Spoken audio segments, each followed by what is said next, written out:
السلام علیکم ورحمۃ اللہ وبرکاتہ۔ ایک دفعہ کسی حاملہ ہرن کو بچہ جنم دینے کی حاجت پیش آئی تو اس نے دریا کے کنارے پر موجود جنگل کی راہ اختیار کی۔ پھر یوں ہوا کہ اچانک موسم خراب ہو گیا، آسمان سے بجلی گری تو جنگل میں آگ لگ گئی۔ گھبراہٹ میں ہرن نے جان بچانے کے لیے آس پاس دیکھا تو ایک شکاری نشانہ بنا رہا تھا، دوسری طرف شیر تھا۔ ہرن کو الجھن ہوئی کہ اس پھسلتی ہوئی آگ میں جل کر مرنا ہوگا یا دریا میں ڈوب کر جان دینی ہوگی، یا شکاری مار دے گا یا پھر شیر اپنی بھوک مٹانے کے لیے نوالا بنا دے گا۔ ہر سمت خطرہ ہے، فرار کی کوئی راہ نہیں۔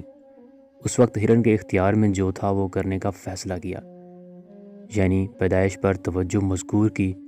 پھر ایسا ہوا کہ شکاری نے نشانہ لگایا تو آسمان پر بجلی چمکی، اس کی آنکھیں اچانک بند ہو گئیں اور تیر شیر کو جا لگا۔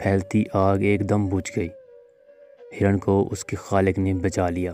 زندگی میں جب کبھی مشکلات و مصائب چاروں طرف سے گھیر لیں تو اس وقت وہ کام کریں جو آپ کر سکتے ہیں، باقی چیزیں اس ذات کے لیے چھوڑ دیں جس نے نظام عالم کو چاروں طرف سے گھیر رکھا ہے۔